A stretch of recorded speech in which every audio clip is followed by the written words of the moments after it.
welcome back to Coaches at Crown Brew Getting Coffee. I want to welcome you once again to another great episode. I say that because I keep having great guests, and today is no exception.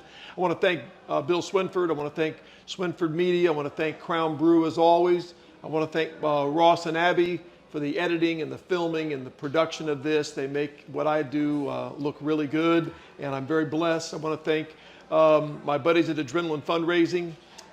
Jeff and Matt were just in town doing some fundraisers at Marion High School, and they have got it rolling. And if you have fundraiser needs at any level in your school or organization, they are the guys to see at Adrenaline.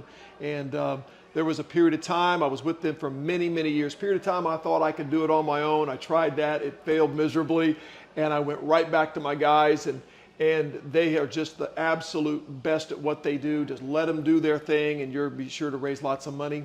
I want to thank my buddy Tony Gooch at Marion Plumbing for residential and commercial needs. Not only a great company, but like my guys at Adrenaline, they're good people. Tony and his group are great people and will take really good care of your plumbing needs. And I know it's no fun when you have those, but if they can make it as painless as it can possibly be. Don't forget, Ross has a Swinford wedding videography. So you have a wedding coming up, you know someone that does, see Ross about that. He does so many good things for Saluki Athletics. He does this podcast, very talented, and he'll take care of you. Today's guest is a little bit like I said to Mike Reese. I said, you have that voice, but a little different than Reese. You also have the face that people know and know well. Mark Kiesling is a beloved media figure in Southern Illinois for over 40 years, one of the most recognized voices and faces. He served as sports director and news anchor at WSIU from 1981, where he began, to 2024. His work led to our friendship in the early 90s, and it's continued. We worked together in the FCA, and I'm thankful we've continued our friendship beyond our careers into a mutual semi-retirement status. And welcome, Mark. Thank you, Kerry. It's a pleasure to be here. Good to have you. I always start with the beginning. I want to get a little background on you. Where'd you grow up? I grew up in Kirkwood, Missouri. Okay. What was that like? It's a suburb of St. Louis. Yeah. It was a small town. I have a brother who's a year and a half older than me and one that's 4 years younger. And when my older brother and I were growing up there, it was a place where you could ride your bikes, and we could ride to downtown Kirkwood. And there was a drugstore down there where we'd go and buy comic books, and a hobby shop down there too that was great. And you know, small town, I mean, just a small community, a neighborhood where you could stay out and play at night, you know, under the street lights, and as long as you were within listening distance for mom or dad's call, you know, and the sun was going down and time to go back in, or dinner time. But it was a nice community. You when did you end up in Southern Illinois? Well, I moved down here for 6th grade. This is a quick story about when I was in St. Louis, though. Maybe 4th grade, a teacher told us that we had to present the Gettysburg Address the next day. The next day? The next day. We took home the Gettysburg Address, and then we were supposed to say it to the class the next day. Well, you know, I was never known as the most observant student. I mean, I was a good student, but there was times I would daydream, you know. So I think I was daydreaming when she gave the instructions. But I went home and told my mom, I have to memorize the Gettysburg Address tonight to say in front of class in the morning. And my mom's like, they're making you memorize this in one night? So she worked with me. Yeah.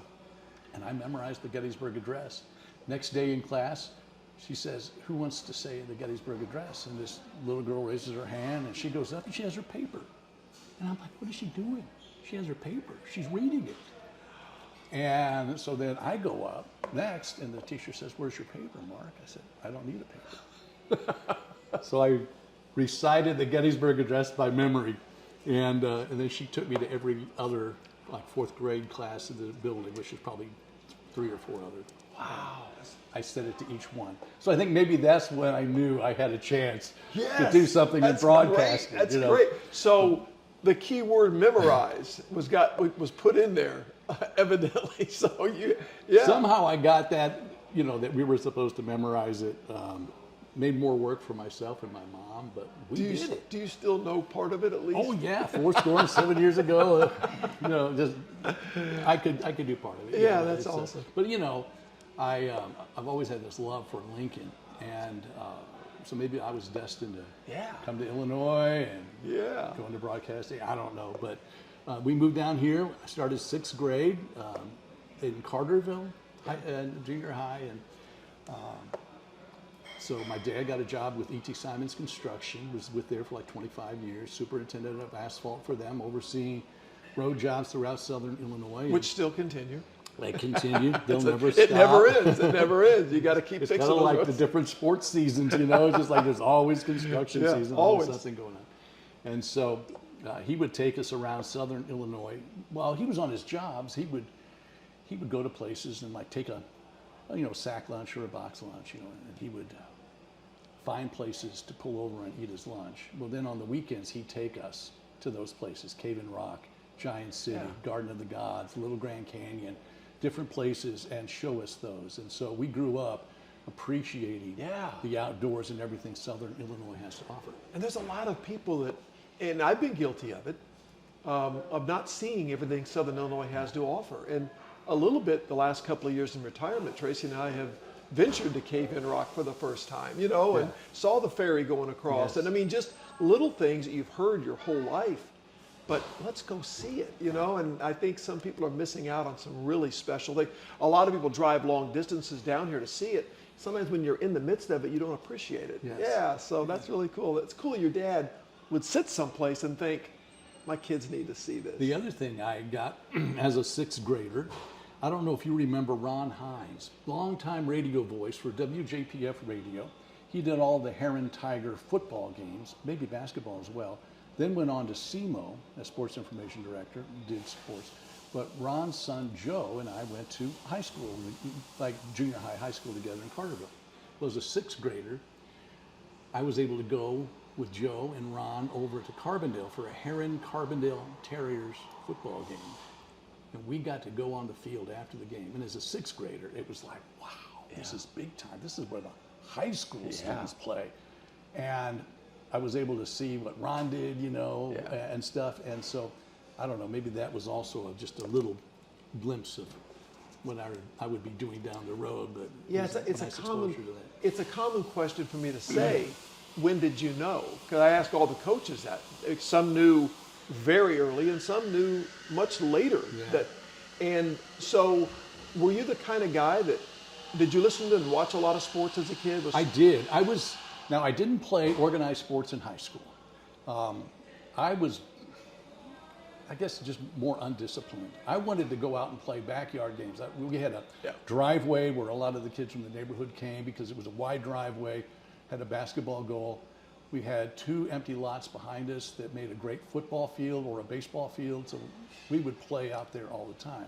But when it came to organized sports, I don't know, I was a little bit more of a rebel, I guess, and I'm like, I don't want to go through all this practice, I just want to play. Some guy yelling at me all the time. Yeah, exactly. And so, but I watched a lot. I grew up in St. Louis, so I was a big baseball Cardinal fan. I was actually a Cleveland Browns football fan. Listen, so I wrote that here at the end. So I did a book report on it was a sports book on the greatest NFL players. So in there was Jim Brown, and I read about him, and I'm like, oh my gosh, this is the greatest guy who's ever played football. And so he was no longer playing for the Browns at that time, but Leroy Kelly was, and Paul Warfield was wide receiver. And they had some standouts on defense. So I decided I'm going to root for the Browns, even though I was living in St. Louis. And then one day in junior high, my dad surprised me. He says, I got tickets to the Browns-Cardinals game. Cool. And we got to go up and watch a game and saw Greg Pruitt run for a touchdown. Yeah. Browns lost, but it was just a great experience. And then, so anyway, watched Indy 500 every year, Olympics, basketball. I was a huge Walt Frazier fan. I didn't even know he had come from SIU. Yeah, right. I just thought that Clyde was great, and so But I was watching sports all the time. Every game I had, I think, was a sports-based game. Stratomatic football and baseball. Played Stratomatic baseball. The electric ones, Yeah. electric football where Yep. they'd all go around. Yeah, And yeah. all of those, I just loved them. Every time I find a new sports game, I'd ask my folks for it. Yeah. And then I would bore my brothers to death. I'm like, come on, let's play this. And they play for a while, and then they walk away. So sometimes I'd play just alone, play both teams, things like that. Yeah. But I've always loved sports. That's cool. Stratomatic. I was in Yeah. I was in a league among my friends. We would get together twice a week and play, and I can still remember guys that were on my Stratomatic team. Yeah. I can picture Yeah. what their card looked like. I had Ron Guidry one year when he was coming off an amazing season. If I pitched him, you couldn't get a hit on his side of the card. So that's really Then cool. also All-Star Baseball, did you know that one where you had to spin and they had the different cards? Yes. And Yes. so, I could still picture like Orlando Cepeda's home run was like that wide and his strikeouts were like Yeah. whatever. And so you just, all that stuff. It's all computerized now. It's gaming now, but we had to roll the dice and spin the spinner. Exactly. So, yeah. Did you ever? I mean, I don't know. I didn't see this in your bio, but did you ever broadcast? Were you ever Were you big into No. play-by-play? No, I never got into that. I was when I was in high school, I did some freelancing work for a guy named Denny Corbell. He owned Corbell Electronics in Carterville. Yeah.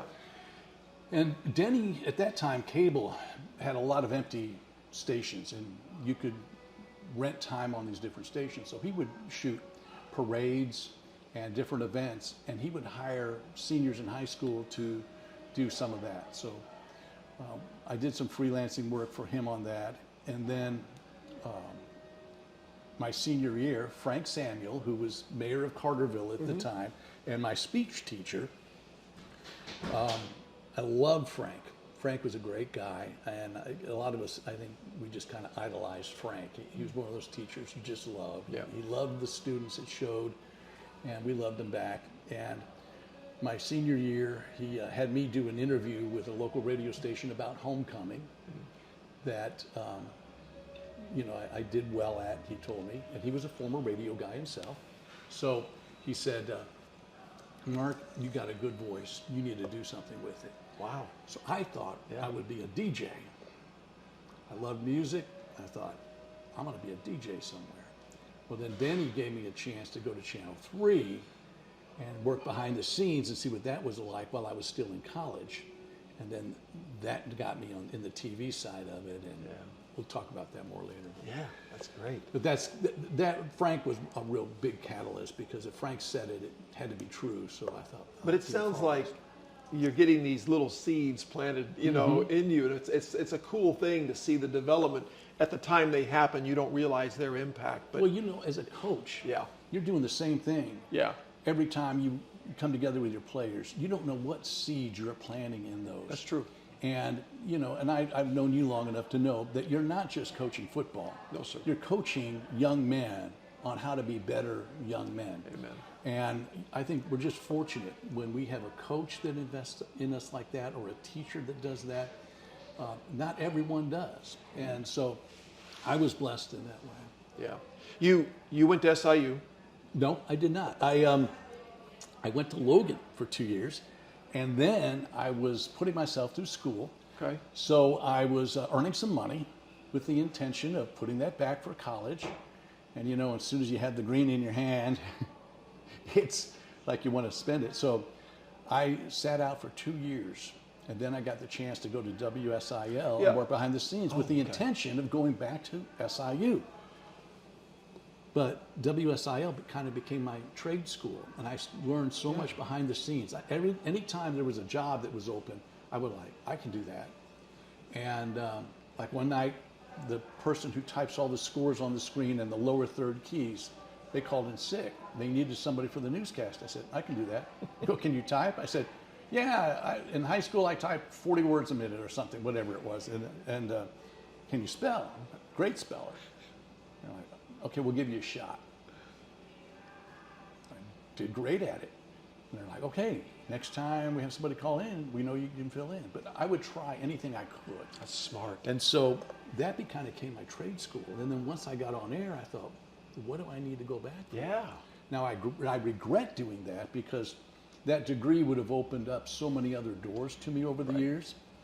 Honestly, it probably would have meant a shorter television career because I probably would have left and gone to SIU and got into their radio television department as a teacher.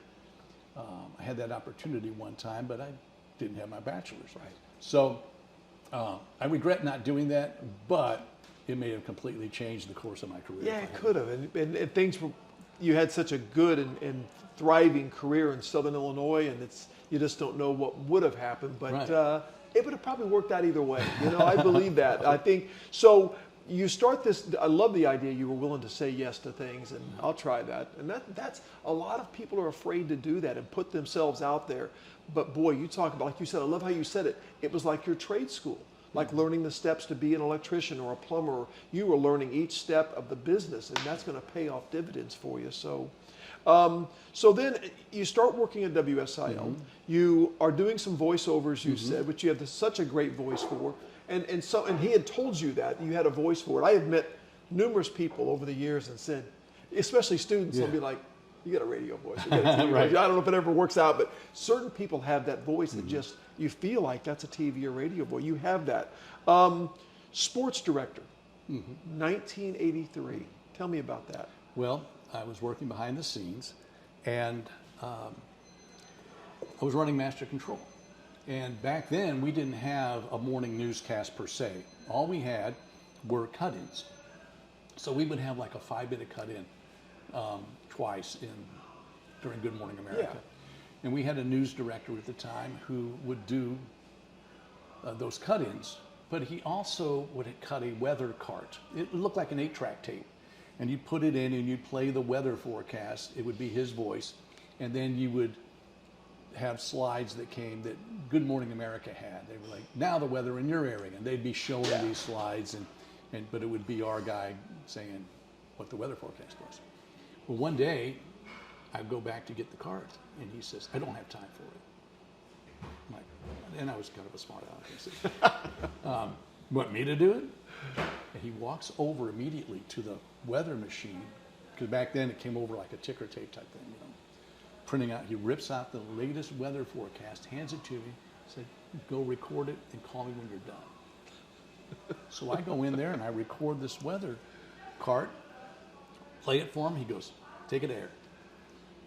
So my voice was on air that day during Good Morning America. Well, he got to where he just let me do it all the time. And this was my only exposure. It's the only thing people are hearing of me. So other than a couple maybe promos that were running. Yeah. So I, instead of just doing rain today I would go, good morning, it's a lovely Monday morning, it's going to be sunshine and whatever. And so I just ate it up. I ate it up. That's awesome. Well, the general manager hears my voice on those, calls the news director in and says, who's doing these? And he said, it's this guy named Mark Kiesling. He runs Master Control. So he said, what's he look like on air? And he goes, I don't know, you want me to have him do an audition? He said, yeah. Wow. So I did an audition, and they offered me the job of weekend sports and reporting news 3 days a week. And I said, I'll do the reporting, but I won't do the sports on the weekend. And they said, why? I said, I'm not ready yet. Yeah. And he said, are you better than the person we have doing it now? Which was a young lady who didn't know sports. She was a news person. They just threw her in that role, had no knowledge of sports whatsoever. I said, well, at least I know what I'm talking about. And they're like, that's what people will look at. Yeah. So they made me weekend sports anchor. I did that for like 3 months. Our sports director left on vacation, never came back, took a job at the competition. I filled in. The Wheelers bought this station a month later and said, sports is not our priority right now. We have all these other things we need to do. Continued until the fall, and by the fall they were like, you're our sports guy. And so I was sports director for another 16 years after that. Can you kind of encompass what that means, being sports director, what that entailed? Because I think it's way more than you sitting up there and Cardinals won, Cardinals, whatever. It was more than that, right? So what did that entail? I was kind of the coach of my team. Yeah. Started off with a one-person team, but then on Friday nights, once we started Sports Extra, which was in '88, then it was like, okay, organize the shooters on Friday nights, Tuesday nights for basketball. A lot of times we'd have more people shooting on weekends. So I would make the schedule. I would train up my staff, decide what our coverage was going to be for that week, what games we're going to cover every night. And that would be a thing of not just saying, okay, who's playing, what's convenient. It would be looking down the road. I mean, because you want to try to get as many teams on as you can through the season. So you would be looking, going, okay, we know we're going to go cover Harrisburg and Benton on this, because they're supposed to be two of the top teams in the conference. So we know we're going to get that game. So what about, these games are going to be other ones we could get. Ziegler-Royalton may not be very good this year, but we want to get them on. So what is a good game to get them where it's more of an even matchup? They're playing Alvarado, so let's get that game maybe. So you'd look at all of that, and you look at a balance. I don't want to have all the games coming from Williamson County. I want to spread it out. I don't want everything from the Black Diamond or at that time, the South 7 and the Southwest Egyptian. Yeah, Southwest Egyptian. Yeah. And so you would look for balance and what you're going to cover, and then what features to do. But I mean, from the start, the first weekend guy underneath me as sports director was Greg Warmoth. Greg did a great job, and then he ended up down in Orlando. He's been the morning news anchor in Orlando for the last 30 years or whatever. So he's had a great career. Others that came through that just did a great job. Dave Crome came along, the late Dave Crome.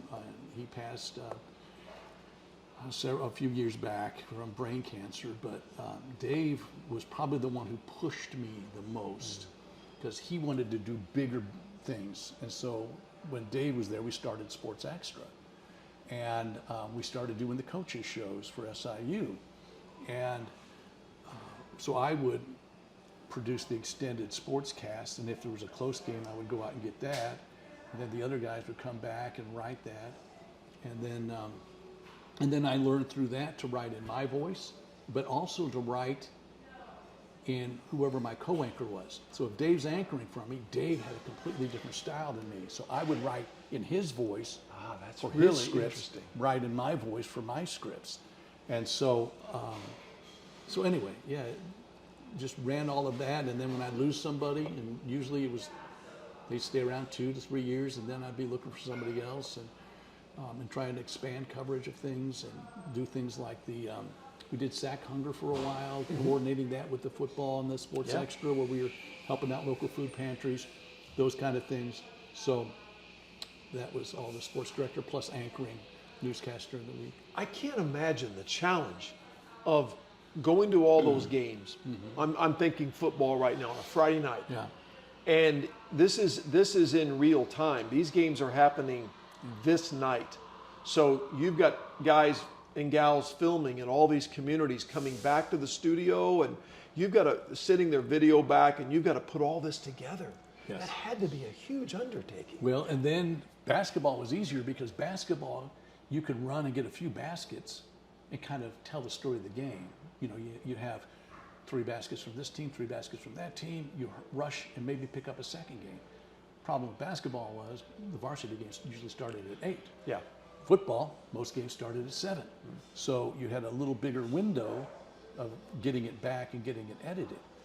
Back when I started out, you had getting scores, you relied on the coaches to call you. Good luck with that. If they didn't, now some coaches would appoint somebody. Yeah. There'd be a team manager, and Yeah. he'd give us a call.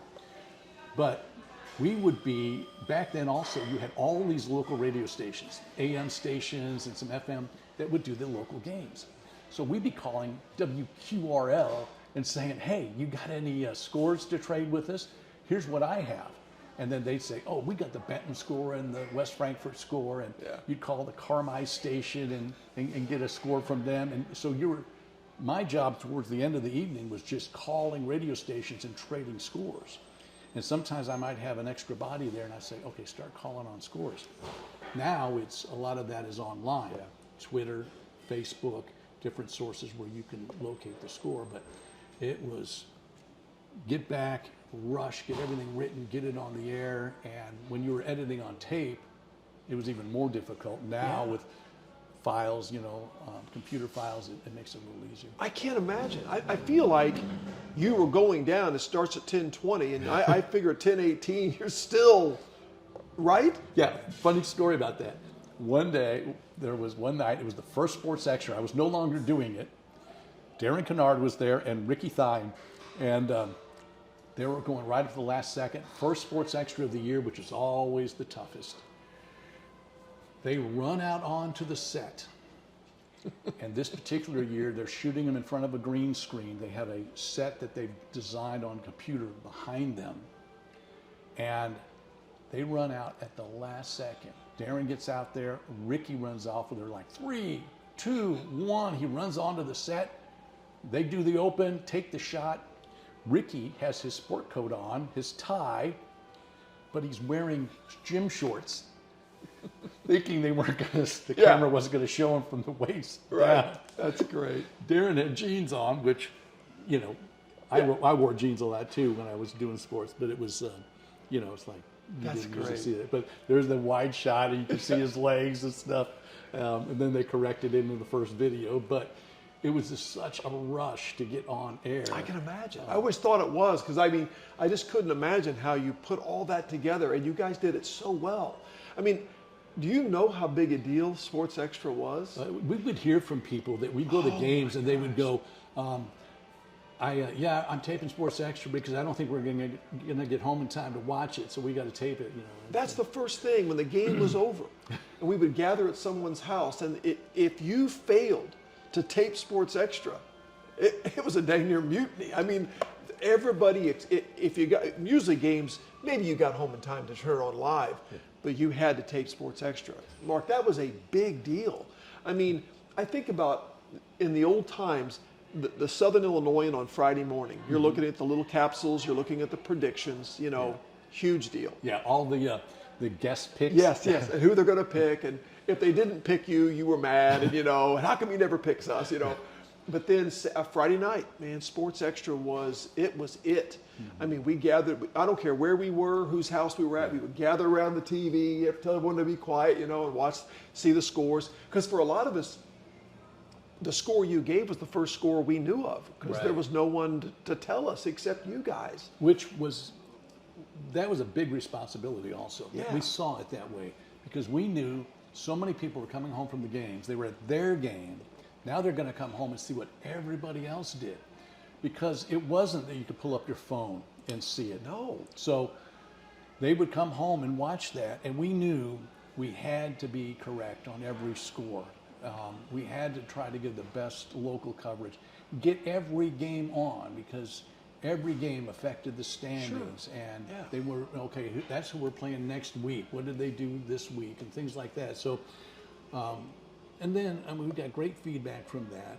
And then we also, really no matter who I had as my second person, the weekend anchor, and I always call him my number 2 guy, and guys like Darren Kennard when he was in that role. Darren was one of the best teachers. That guy could flat out teach. And so when we had new staff come on to shoot ball games and stuff, Darren didn't just give him a camera and say, here's how the camera works. He would take him on the sidelines and go, this is where you need to stand to get the best shots. Yeah. These are the kind of shots you're looking for. Here are the tricks. In fact, one time he was at an SIU game and there was an SIU student on the sidelines with a tripod. And he goes down to him and he tells him, you can't be shooting on sticks on the sidelines. Yeah. Somebody's going to run into you, take out your camera, hurt them, hurt you. And he's like, I don't need you to tell it. Okay. So Darren goes back. Like 3 plays later, Wow. running play comes around the end, nearly takes him out. The guy takes his tripod, whips it away, just avoids getting run over. Darren looks up. A couple minutes later, there's the guy with the camera on his shoulder shooting. Lesson learned. Sometimes doing's better than telling. Yeah. But Darren was such a great teacher, and they all had such great rapport with the area coaches. And one thing I tried to teach them is that you teach treat those coaches with respect, because you may be waiting on them to give you an interview. You may be going, I got to get back. I wish they'd wrap up this section of practice so I can talk to them. Or they're talking to their team after a game. They're going, all I want is one bite, you know? And so, but you respect them because you're on their turf, you're on their time. Yeah. They're taking time out of their schedule to talk to us. So I would always treat coaches with respect. I would try to call before I came over, not just surprise them. And I didn't know how much that meant until Rich Herron said it one time at a Booster Club luncheon I was emceeing, and he goes, I want to tell you about this guy right here. And he's like, he always calls before he comes over. Yeah. And I'm thinking, doesn't every media person? And I found out that no, not everybody was doing that. No. And so I thought, okay, it's a respect thing. Yeah. And it was what my dad always taught me about respecting your elders. And at that time, when I first started out, all these guys were my elders. So it was treat them with respect. And what I found, even guys that were curmudgeons, Wilt Young, who had, down at Anna, who had this reputation as being hard to deal with. Yeah. Media people would Scary say, guy. He's a scary guy. Yeah. I loved Milt. I treated him with respect. He respected me back. Yeah. There were other guys like that came across as kind of, surly or something, and I would talk to him, and we'd get along great. Yeah. But it was that respect. Yeah, you certainly did that, Mark, and I mean that. That there was a very high level of that, and I always tried to look over, and if I could see one of you guys pacing, waiting on me, I'd try to stop and do it. John Wolford, I just got a clip from my home team at church of Darren Kennard and John Wolford doing a segment during the playoffs in 1996, and everyone's laughing about how young everybody looked, but it's just great to look back at that because it was a special time that we no longer have that the way it was, and it was really, really special. It was. It made, from the Southern's coverage to WSIL Sports Extra, it made it a big deal, and you felt like this was our SportsCenter, right? Well, and there was a three-pronged approach to sports when Sports Extra was going, and the Southern, they had that in-depth coverage that we couldn't do on Friday night. So you pick up the Southern on Saturday morning. Les Winkler and the other ones on the staff, they would go out and get the stories on the game, and then you had all those box scores. Yeah. So you could look in there and you'd see so-and-so ran for 300 yards or whatever, or the different scores. So that supplemented our coverage on Friday night. Then you had guys like Mike Murphy doing the Saturday morning talk shows, different radio stations that you could tune in and you could weigh in on your team.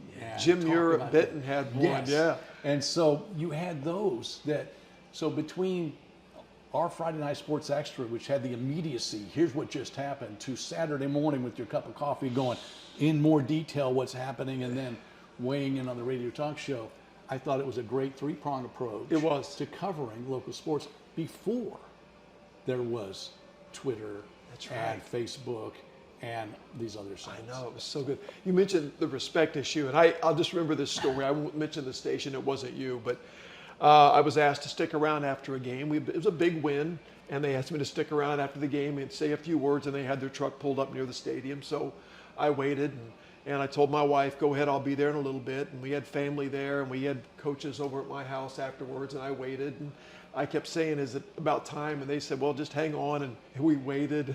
The lights in the stadium get shut off, and they've got their lights on, and we waited. I kept waiting. I'm thinking, and they finally looked at me and said, we're not going to be able to do it. So I went home, and I said, dang. Where everybody had left, just about left, I said, it was a long time, but you guys never did that, and it wasn't a big deal, but it kind of was. Kind of missed that after game moment, because as a coach, that's that window of celebration. Right. Because on Saturday, guess what happens? For your program, it was usually celebration. Yeah. And the next day on Saturday, I'm sorry, but you start thinking about that next one. Right. And so that Friday night after a win was your time to really just enjoy that. And so... Well, a funny story for you. I'm going to tell a story on me. First started out doing sports. I mean, Paul Brown, who was the sports director at the time, sends me out to cover a Benton Carroll basketball game in Benton. So I go to shoot the game, and I think it's the first sporting event I shot for WSIU. I didn't know what I was doing. So I'm there, I'm shooting the game, learning on the job, And but I wanted to talk. He said, get an interview with Coach Herron and Coach Chumbler. And at that point, I'm not realizing these are two coaching legends in Southern Illinois. And so I'm like, okay, how do I let him know I want to talk to him after the game? So it's later in the game, he calls a timeout, and he talks to his team, and he turns around and starts coming back to the bench. And so I jump down there real quick and go, Coach, I want to get an interview with you after the game if it's okay. He looks at me and he goes, I'm coaching a ball game here. I'll talk to you later. Not now. I'm like, okay, bad timing. I won't do that again. Yeah. So, but you know, it's like live and learn, and so. And little did you know that now in sports, there's a reporter before the game on the sideline with the coach. There's someone interviewing at halftime. him during the At game. halftime, you're getting your tail beat at halftime, and they come up and tell you how was your first half. It was terrible. My wife hates those. We'll I be do watching too. the game, and my wife goes, "They shouldn't be doing that." And I'm like, I agree with you. I don't like it. Really doesn't serve much of a purpose. But anyway, that's the new age we live in. But quickly, the SIU Weekly Football Coach, you did that for several years. I did the Rich Herron show for several years, and I did 1 year of Bruce Weber's show when he came on. I did football for a couple of years, and then I turned that over to whoever was my weekend guy. And so I think I had Bob Smith. I may have done 1 year with Sean Watson. I don't remember. I think I did 1 year with Sean. And then, which was cool because he's a Carterville guy as well. He was a couple years behind me in school. Yeah. So, but then with Rich Herron, I started in 92 or 93 doing the Rich Herron show up until he left, and then the first year Weber's tenure there. But I learned so much from Rich. I considered him a father figure because I was never a player of his, but I always called him coach because, for two reasons, out of respect, because he was like the coach in high school and college basketball down here, and because he coached me on a lot of things in life. Now, sometimes it was things that he probably shouldn't have done. Rich could be stubborn at times, and I would see him be stubborn on some things, and I'd be thinking like, okay, I don't know if I should be that stubborn, but most of the things that he taught me were life lessons that just made me a better man, a better individual. He was such a good role model. I mean, him with his wife Sue and his kids and stuff. And just, he was a walking encyclopedia of high school basketball in Southern Illinois. I don't know if there'll ever be another one like him. There'll never be another Rich. It's funny. There are some great coaches. You had Coach Cohn on a couple of weeks ago, and I learned a lot from Dick too. I got to know him when I was doing FCA, Fellowship of Christian Athletes, and he worked with us, FCA in Pinckneyville, and then I would go to games and I would watch how Coach Cohn coached, and I would see coaches who would throw their hands up and scream and everything. Sure. Here's my impersonation of Coach Cohn. He would just sit there and watch. Yeah. And then he would call, I would sit sometimes behind the bench, a couple rows back. He would call a player over, and he would talk to him, and he would look him in the eye, and he would be chewing him out, but nobody could hear what he's saying. Yeah. The only person who could hear him is the player. That kid, He'd point to the bench. He'd go on the bench. A few minutes go by. He's made his point. He would look at him, get in there. Other coaches, you could hear them from the top bleachers screaming at their kids. And I'm thinking, Coach Korn, he's got it down. Yeah. He knows how to handle the players. Yeah. He was more of a teacher, a teaching coach, and I appreciated that. But Rich, I loved working with Rich on the coaches shows, and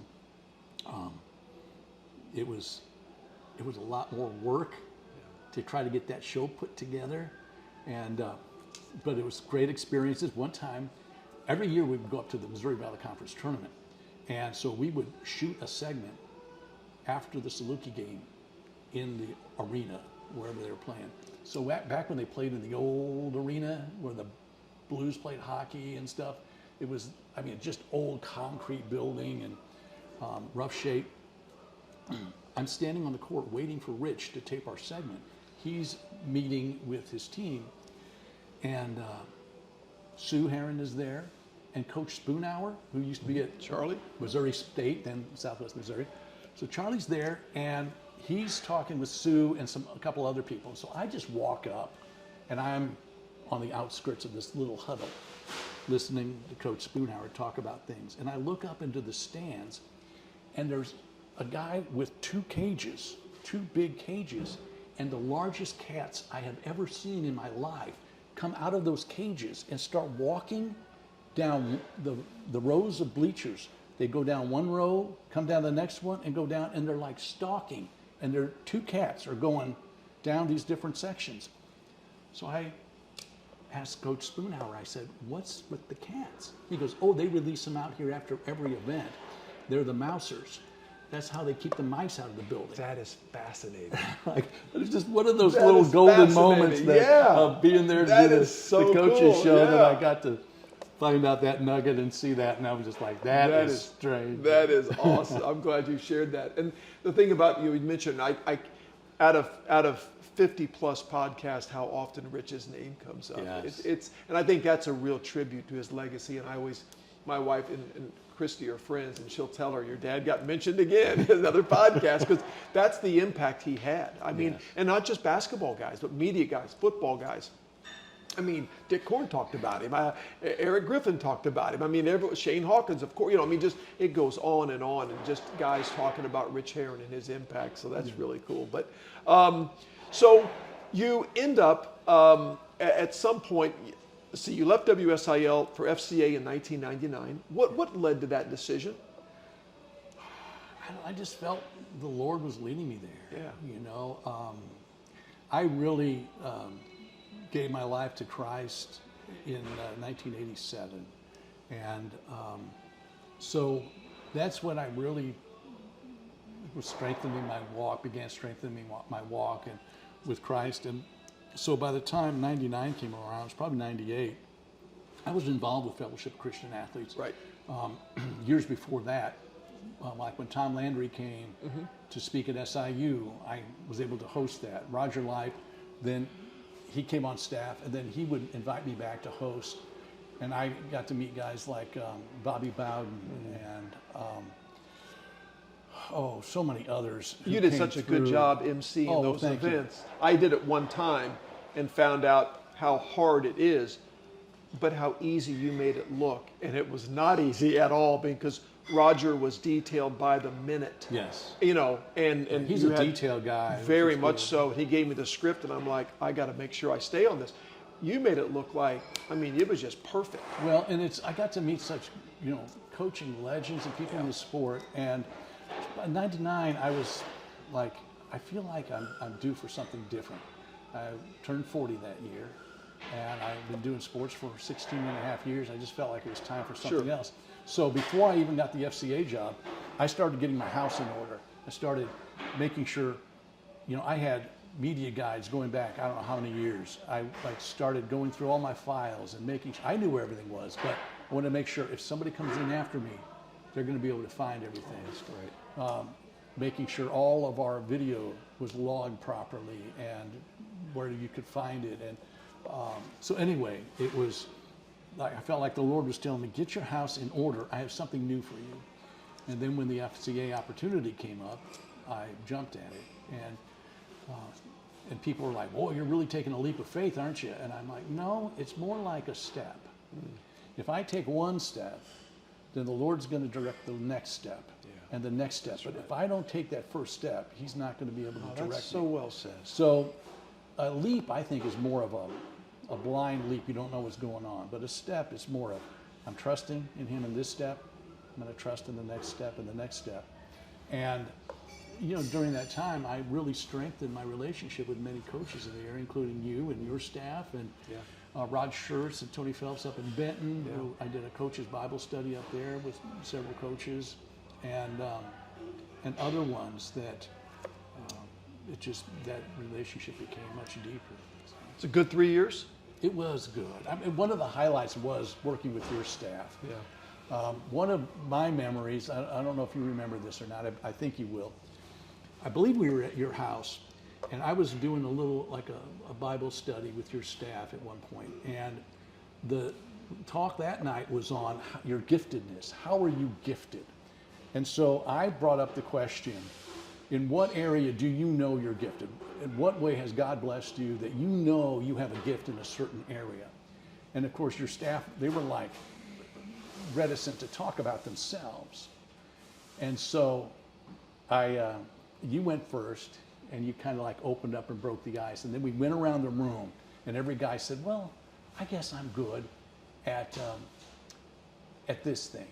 And the rest of the staff were like, you are. Yeah. Yes, you are. You are good at that. And so then it got to Jason, and Jason Dunn, and he's like, you know what? I seem to have a gift with kids. Kids like me for some reason. And all you guys are like, yes, kids do like you. You just click with the kids and everything. Yeah. And now to see him as head coach, it's just like he's doing what he's called to do. Mm-hmm. But that meeting, I just saw like a light turn on, and the staff just like reinforce each other in such a cool way. Yeah, and I'm like, this is great. But yeah, there were some good times. And then getting to work with Roger Light. Of course. Roger Light is like the chaplain to these different teams. And he was such a great mentor to me those years and beyond. And he's just, I can't say enough good things about Roger. He's helped make me into the person I am today. Me too. Helped with so much growth. And he's done that with so many coaches. And he really has. And he's another name that comes up a lot. And saw him today at SIU practice, matter of fact, and it was a real pleasant surprise to see him there today. But you return to the news, and so you come back to WSIL, but this time not in sports. You come back in the news area. Well, one thing I was not good at with FCA was fundraising. You had to raise all your own funds. Yeah. And so after 9/11, things kind of dried up in certain areas. People were wanting to give more to first responders and that kind of thing. Yeah. And funding dropped off for FCA nationwide. And so I went to, the writing was on the wall, we can only keep one full-time staff member in Southern Illinois. And I knew that had to be Roger, because this was Roger's territory. Sure. I was helping him. He was the man. So I'm like, what can I do? So I went back to Steve Wheeler and I said, do you have anything for me? He said, well, don't have sports. We have a guy doing sports. And I said, is there anything else? He goes, let me think about it. So he offers me a job doing news promotions, fill-in anchoring, and 3 feature reports a week. So I was doing like Unsung Hero, Children First, which was about children's issues, and Class Act, which was school-related issues. So I did those and filled in as an anchor from time to time and did news promotion. And Steve said, I hope to have you do this role for a while, then move you back into news somewhere. And I said, well, I hope to do this job in the promotions end well enough that you're going to have a really tough decision on whether to keep me up at this end of the building or move me back there. Yeah. And years later, he told me, he says, you did make it a tough decision. Yeah. But I had this hybrid role for years where I did website design. During one stretch, we won. I was going to say, and quite well. I mean, best website, best news website in the state of Illinois. I was going to say, you won some awards for that. Yeah, and I got to credit. Mandy Robertson was our assignment editor at the time, and she was doing a lot of the content creation for the website. I helped design it, put in all the pages and all this stuff, and then I did web graphics. Who needed that college degree anyway, man? But I had a great teacher. There's a guy named Scott Foster who's just an incredible graphic artist, and he taught me how to do a lot of things. I mean, it was like one person helping another. We were such a great team at that time. But we won Station of the Year for Illinois for 3 straight years. It was like the first year we thought we had a strong entry and we didn't win. And so we looked at the other entries, and the other entries were basically 10-minute long promos on their station. Here's why we deserve this. We just put in a bunch of stuff that showed our work, but we didn't present it in the same way. We didn't sell it. I got you. So the next year I put together a video with help from others. I wrote it and picked out the stuff, and we won Station of the Year for 3 years in a row, largely based on our presentation of selling what we did. Yeah. And but you have to have a good product to sell it. You can't just sell the sizzle. You have to have the steak, So, but anyway. So I did, and I helped with redesigning the news set, and all sorts of different things, promotions like blood drives, sack hunger, things like that. And then then I moved into more news anchoring over the years and finally became just all news anchor. So, yeah, I'm glad you mentioned that. 3 Broadcaster Awards for Best Medium Market, Missouri Broadcasters Association Award for Best Breaking Weather Coverage Event. Yeah, that one happened when I was interim news director.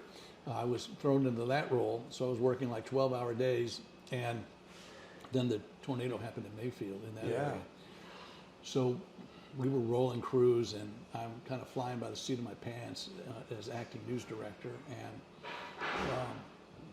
we had some very strong content, some of which I directed, some of which other people directed, but we ended up being honored by the Missouri Broadcasters Association because we do cover parts of Missouri and Kentucky as well. And so we were really honored that we got that award for our team coverage. Yeah, congrats on that. I mean, there's a lot of things on here that you've been recognized for in the news area, which people know you from the old days from sports, but your news career has been very, very well respected and honored, and congratulations on that. So as we close, you've got the sports career and you've got the news career.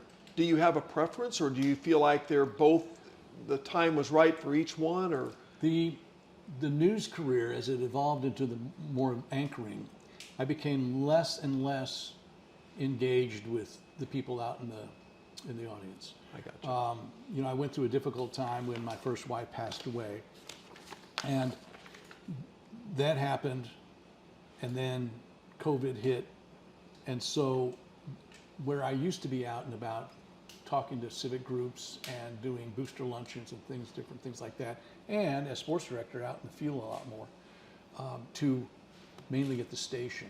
So I felt like I lost a little bit of a connection with the viewers. It was only through the television, you know.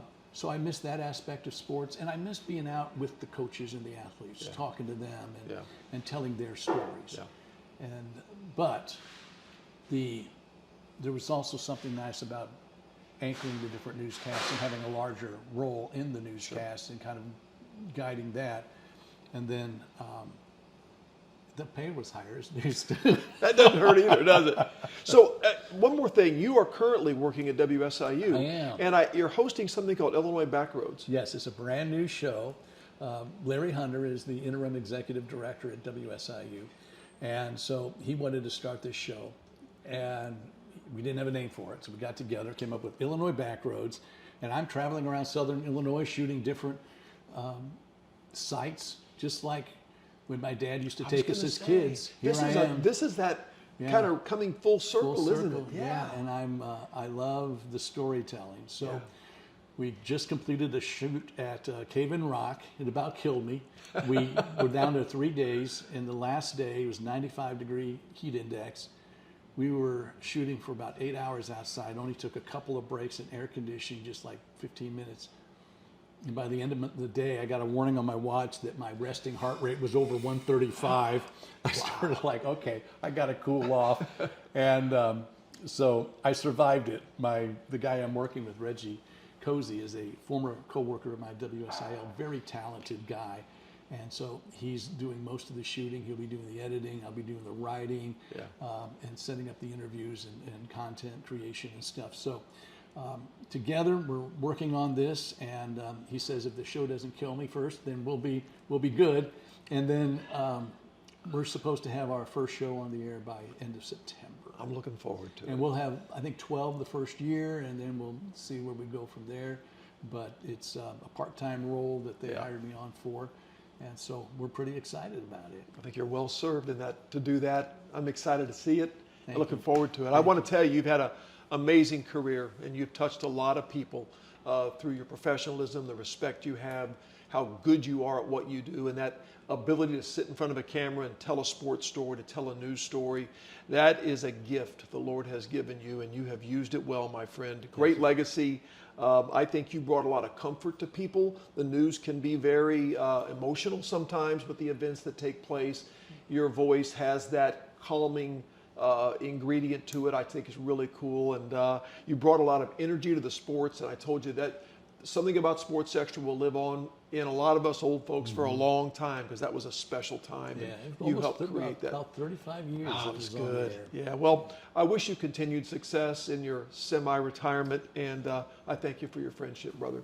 Thank you for having you. me. I appreciate it. Well, I was honored to have you. So I knew he'd be good. I knew he would be, and I appreciate Mark so much, and I appreciate you watching, and thank for Crown Brew and my buddies at Swinford Media and Ross over here who does all this hard work, and my buddies at Adrenaline, Tony Gooch at Marion Plumbing, Ross Wedding Videography, don't forget about that, and I look forward to seeing you next time. Thanks again.